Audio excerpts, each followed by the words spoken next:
এখানে ঘটনাটাকে উল্টা খাতে সাজানো হয়েছে।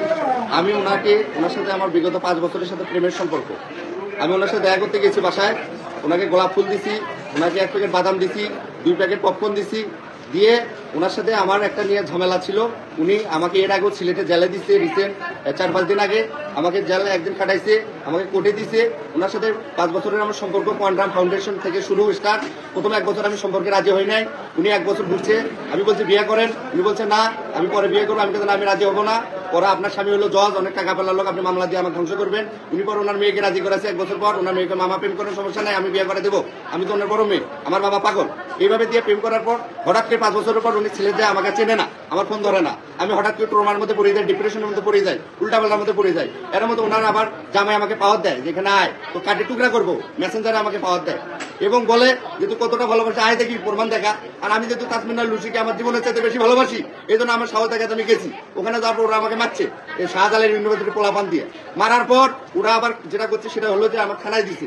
থানায় আমি সারা রাত 24 ঘন্টা থাকার পর জেলে কোটার আমি ওখান থেকে জামিনে আসি। এখানে আসার পর যেটা হয়েছে যে প্রথমে আমি ওনাকে দেই, সম্পর্ক ভালো, ওনাকে বলি যে চলেন একটু টিপা দিয়ে দেয়, যেহেতু আপনি আমাকে ফোন ধরেন না, যে আমার তো আমার দম বন্ধ হয়ে যায়, আপনি 1 মিনিট করে আমার ফোন ধরেন আপাতত, পরে আপাতত সম্পর্ক না রাখিয়েন, 1 মিনিট করে সম্পর্ক রাখেন, না তো আপনি ফোন না দিলে আমার দম বন্ধ হয়ে আসে, চলেন টিপা দিয়ে আমরা একটা আলোচনা করি। উনি রাজি হন। উনি রাজি হওয়ার পর প্রথমে বললে তুমি যাও আমি আসতেছি। আমার তো উনি এর আগে 6-7 বার ঘুরেছে যে চলো যাওয়া আসতেছি, আসে না, যাওয়া আসতেছি ফাঁকি দেয়, আসে না। এই জন্য আমার ভয় ধরে গেছে, এ তো আসবে না, চলো তোমার সাথে।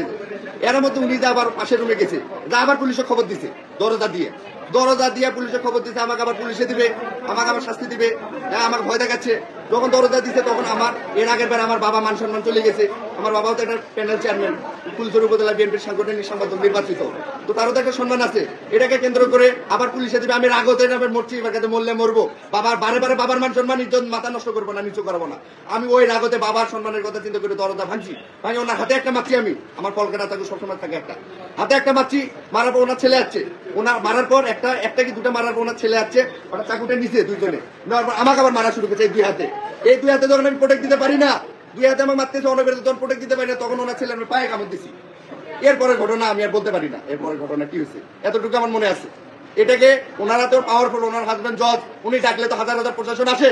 আমি তো মধ্যবিত্ত, আমি তো অসহায়, আমার তো কেউ নাই। আমার কথা হলো এটা ন্যায় বিচার চাই। ন্যায় বিচার চাইলে আমি যদি পরকে করে অপরাধ করি, তাহলে উনি তো বাংলাদেশের নাগরিক, ওনার জজ সাহেবের স্ত্রী তো পরকে করছে, ওনার শাস্তি হওয়া উচিত, পরকের অপরাধ। আর দ্বিতীয়ত এটা হলো এটা মিথ্যাভাবে ফাঁসানোর চেষ্টা করতেছে। আমি সবার কাছে দোয়া চাচ্ছি দেশবাসীর কাছে, যেহেতু আমি একজন 24শে জুলাইয়ের মুক্তিযোদ্ধা, আমি অবসরপ্রাপ্ত সেনা সদস্য, 2018 সালে স্বেচ্ছায় আমি অবসরে আছি, 9 জানুয়ারি আমি অবসরে আছি। এতটুকুই সবার কাছে একটা আমার আবেদন, আমি যদি অন্যায় করে আমার বিচার করুক সরকার এবং আদালত, এবং তারা যদি অন্যায় করে তাদের বিচার আদালত করুক, এতটুকু আমি বলি। আমার বিচারে যদি ন্যায় বিচার যদি ফাঁসি হয়, আমি আলহামদুলিল্লাহ। এবং পরিশেষে তাসমিনা লুসি, যাকে আমি 5 বছরে আমার জীবনের চেয়ে বেশি ভালোবাসি, তাকে আমি আজও বলতেছি তুমি আমাকে এখানে গুলি করে যাও, তোমাকে মেরে ফেলো, তবুও আমি তোমাকে ভালোবাসি। আপনি জীবনের শেষ নিঃশ্বাস পর্যন্ত বলবো লুসি তোমাকে আমি ভালোবাসি, তোমাকে আমি ভালোবাসি। তুমি মারলে আমি আলহামদুলিল্লাহ, তুমি আমাকে ফাঁসি দিলে আলহামদুলিল্লাহ, আমি মৃত্যুকে জয় করেছি আলহামদুলিল্লাহ আলহামদুলিল্লাহ। সবাই দোয়া করবেন যাতে এই সত্যতা যাতে উন্মোচন হয়, সব ভাইয়েরা সহযোগিতা করবেন, সত্যটা উন্মোচন হয়, সঠিক বিচার যাতে হয়। এই বলে আমি সংক্ষিপ্ত কথা বললাম। আমাদের আমি মানসিকও শিখাই, আমার কথা বেয়াদবি হলে আল্লাহর রাস্তায় সবাই আমাকে মাফ করে দেবেন। আসসালামু আলাইকুম। ওনার ছেলেকে মারলেন কেন? ওনার ছেলেকে মারলাম কেন বলতে, ওনার ছেলেকে আমি মারতে যাইনি। ওনার মা যখন মারতে গেছে, ওনার ছেলে আসছে, তখন ওনার ছেলে আসে, তখন আমার মারতে ধরছে, আমি প্রোটেক্ট দিবে ধরছি। যখন আমি দুয়াতে পারি না প্রোটেক্ট দিতে, তখন আমি ওনার ছেলে পায়ে কামড় দিচ্ছি। এরপরে কামড়ে মরে গেল কে ছেলে জানি না। ছেলে মরে গেছে জানেন আপনি? না, আমি জানি না। অসম্ভব ব্যাপার, মারা যাওয়ার কোনোভাবে সম্ভব না, যেহেতু আমি তার মাথায় মারি নাই, পেটে মারি নাই। আচ্ছা, কামড়ে মারা যাওয়ার কথা না।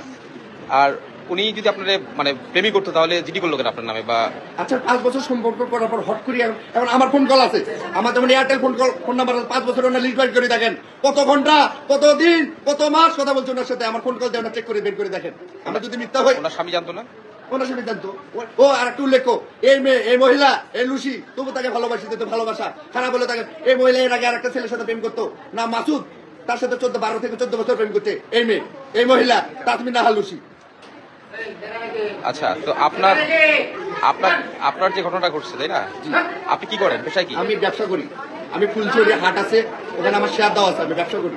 আগে আমি সেনাবাহিনী অবসরপ্রাপ্ত 7 বছর সেনাবাহিনী চাকরি করে 2018 সালের আমার সেনা নম্বর 12-32-809।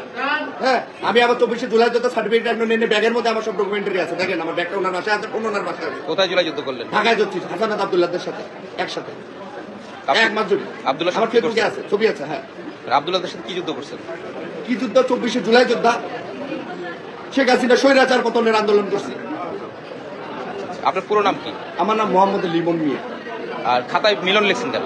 আমার তো কয়দিন থেকে উনি তো আমার সাথে যোগাযোগ করে না, প্রায় 10-12 দিন থেকে ভালোভাবে যোগাযোগ নেই, আমার ঘুম নাই। আমি লিমন লিখতে মিলন লিখে ফেলেছি হয়তো ভুলে। ঠিক আছে, ধন্যবাদ। আপনার বাবার নাম কি? আমার বাবার নাম এইচ.এম. সুলেমান শেখ, উনি সাবেক প্যানেল চেয়ারম্যান এবং ফুলছড়ি উপজেলা বিএনপির নির্বাচিত সাংগঠনিক সম্পাদক, বাংলাদেশ জাতীয়তাবাদী দল বিএনপি। আপনার পদ কি দলে? আমি হলো অন্যতম সদস্য জিয়া সাইবার পথ গাইবান্ধা জেলা কমিটি। ঘটনাটা আমরা জানার চেষ্টা করছি আসলে, তবে যেটা যে মানে আক্রমণকারী হামলাকারী সে ওনাদের ফ্যামিলির মানে পূর্ব পরিচিত, তার সাথে কিছু হয়তো আর্থিক লেনদেন থাকতে পারে।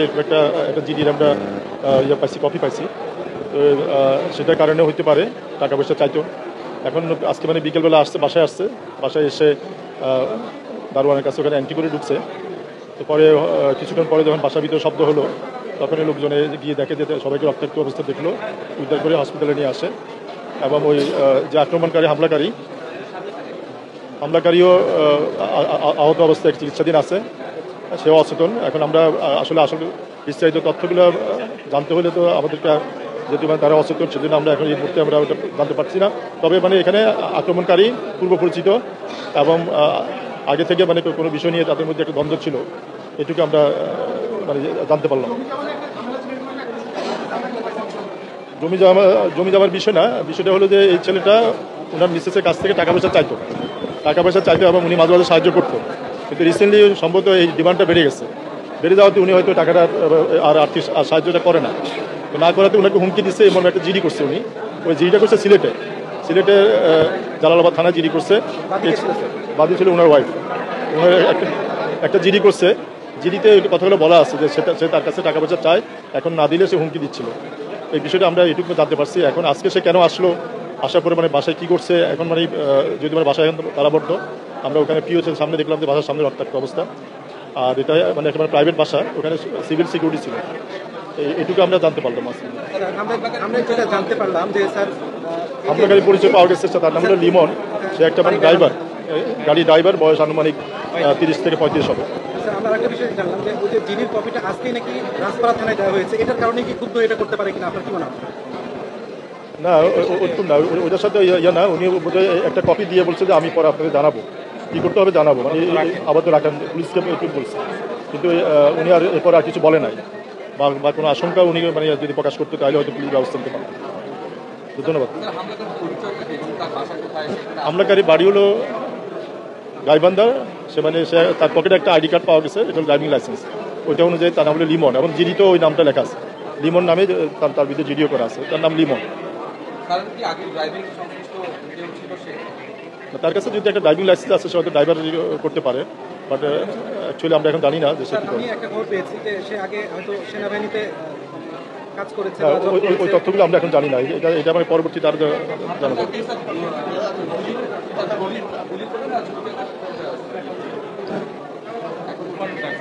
কোপানোর দাগ পাওয়া গেছে, এগুলো আগে এখন না, গুলি না, এগুলো কোপানোর দাগ। এটাকে ছুরি বা দাও দিয়ে কোপাইছে, সেটা আমরা এখন পর্যন্ত, যদি বাসাটা বন্ধ আছে এখন, কোনো ফ্যামিলি সবাই বন্ধ করে নিয়ে আসছে, তো আমরা ওটা খুললে আমরা বুঝতে পারবো ওখানে কোনো অস্ত্র শস্ত্র আছে কিনা।